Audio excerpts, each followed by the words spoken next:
Good morning. Welcome to Begin in the Word. Today we'll be continuing our study in the book of James, looking at James chapter 3, verses 1 through 6. My brethren, let not many of you become teachers, knowing that we shall receive a stricter judgment. For we all stumble in many things.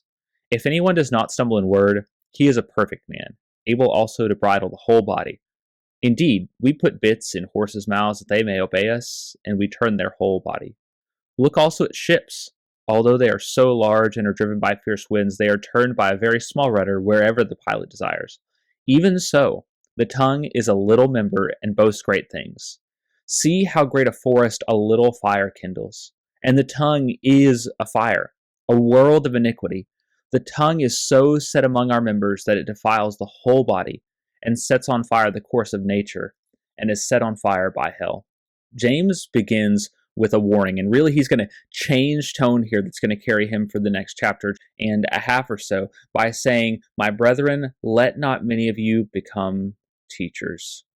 Not many of you should become teachers. And this is a warning to people who want to teach. That though the biblical pattern is of many teachers within a congregation, people maturing to where they can do that, we should approach it with caution. It's easy to look at a teacher, to see their influence and desire that power. Indeed, some use that authority for their own purposes. And James says, hold on here. Hold on. Let not many of you become teachers. We need to evaluate our motives and make sure we're doing this for the right reason. It's one thing to think something or to do something.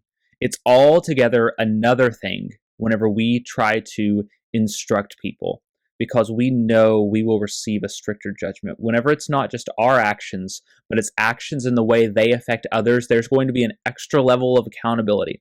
If we speak falsely or unwisely, there's some level in which a person's demise is on our account, and we bear that responsibility, and we'll be judged more strictly for those things. And so the rest of the chapter is going to be giving us a further reason to approach all this with sobriety, as James critiques people and says, not all of you should rush headlong into teachers, and maybe not even many of you. He's going to show us why. Why? Well, here's the word for. The word for is a causality word. Why is it that we shouldn't become many teachers? For we all stumble in many things. We all stumble in many ways. But then he centers in on this. If anyone does not stumble in word, what is the person who does not stumble in word? They're perfect. They're perfect and able to bridle the whole body. As we read back and think back to Romans chapter 3 and the difficulty of being able to avoid sin, that we are all sold under sin in some ways. The person who's able to stumble in a word would be the person who is able to avoid any sin at all.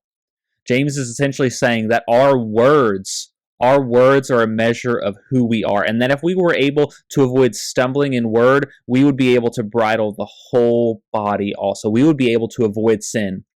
If you can tame this one, you can tame them all. And the implication being that you can't. That you can't be completely removed from sin, and neither will you be completely perfect in the words that you say. And that should give us pause, as those of us who are teachers, to stop and to realize that there will be times we will misspeak. Misspeaking is in some sense an inevitability, and so we need to be especially cautious to realize that we need to minimize the damage there so that we don't speak in ways that hurt people. From here, James says the word indeed, furthermore, and he's going to give us about a dozen metaphors over this episode and the next episode to describe the tongue and its damage, but also its ability to give life. He begins by talking about how small things are. Notice he says we put bits in horses' mouths, and they obey us, and we turn their whole body. You know, a bit or a bridle in a horse's mouth is a very small thing. It's a 6 to 8 inch piece of metal, but it controls the entire direction of the body of that animal. Something that weighs just a couple of pounds can control the direction of a horse that weighs 1,200 or 1,500 or 2,000 pounds. This very small thing controls the direction of something very large. Further, he gives another example of this. So think about ships. Okay, don't think about horses. Think about ships for a moment, that they're large and they're driven by fierce winds. They're sent around and they're thrown on the waves. They're large, they're huge, they're impressive, but it says they are turned by a very small rudder wherever the pilot desires. So there's some direction that's chosen here. There's some direction that's chosen. And the rudder, though it be small, is what causes that to happen. Though the ship is large, the rudder is small, and it controls the direction. And with this, we see that these, massive ships that we have in our day and age, if you think about a cruise ship, if you've ever seen one or been on like an old, thousands of people, absolutely massive. The propellers that control the direction are super small in comparison to a proportion of the ship. That is, the total amount of mass of the ship, the size of the ship, is controlled by something very small. Those rudders may be very big, but in comparison to the rest of the ship, they're actually pretty small. That captain sets a course, and then the rudder tells us where we're going to go. It turns the entire ship. And James says the tongue is like this. Even so, the tongue is a little member and boasts great things. It boasts great things. Though it is small, it boasts great things. And what we see with the bit and we see with the rudder is that this determines direction. This determines direction. The direction you go, and the whole self is determined by where the bit and the rudder, or where the tongue leads you. That is, instead of you bridling your tongue and bridling your body, ironically, it is our very tongues that are the things that bridle us, that determine our direction, and we follow them. And this is sad, but this is the case for many of us. Our words run ahead of our thoughts and our better judgment, and we're left to pick up the consequences, and that's what James is going to go on to keep talking about. He gives us perhaps his most poignant and grave metaphor, that the tongue boasts great things. See how great a forest a little fire kindles. Once again, we've got this contrast of something huge, a huge effect, of something small that gets started. And that's something that James is emphasizing over and over again, is the vast impact of something small. Just because the tongue is a small part of your body, it has a huge effect, and we should not be unaware of that. An entire forest can be set on fire by a tiny spark.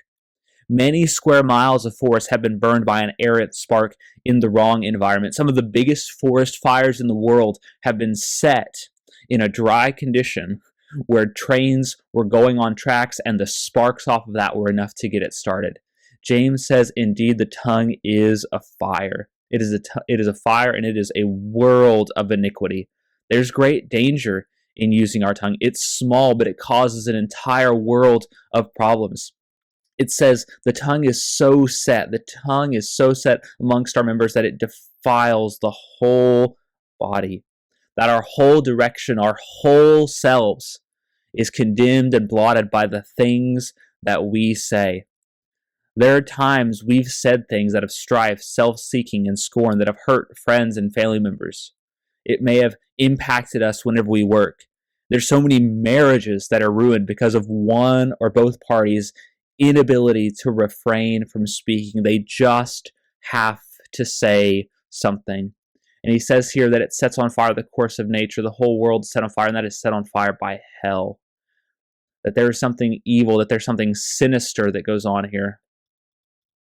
That this is one of Satan's traps to cause us to be bound into all sorts of trouble and all sorts of difficulty. With this grave warning, we should be aware of the danger with our words, of the power that they hold. And as we go into the next episode, we'll see that there's life that can be promised there. There's beauty that can come from it. We compare that to many of the Proverbs that talk about the power of a good word, but our words can be destructive. And so we need to be humble about our weaknesses and realize that we say things wrong. We should cause ourselves to be cautious and to be careful, especially in cases, once again, to return to this, where we want to become teachers, where we want to be the ones who are in front, the ones who have the knowledge, the ones who are teaching and telling other people how it is. We need to take care in those situations that we're not doing this with an evil motive, because we can set a lot of things on fire, and it's set on fire by hell, those wicked desires within us. We should have an awareness and recognize how effective we are. We should be realistic about our communicative abilities. We need to think about places or situations that cause problems for us, that cause that fire and that evil to come out of us, and work to remedy those consistent shortcomings. And so with that, today I want to challenge you to think about your speech and reflect on it closely at the end of the day. To have a mindfulness about you as you go throughout your conduct, If you're listening in the morning, then think throughout the day about the things you say and evaluate yourself at night to see if you rule your tongue or if it rules you. Thank you for joining us today on Begin in the Word. It's our prayer that just as you begun today in the Word of God, you live out today in the Word of God.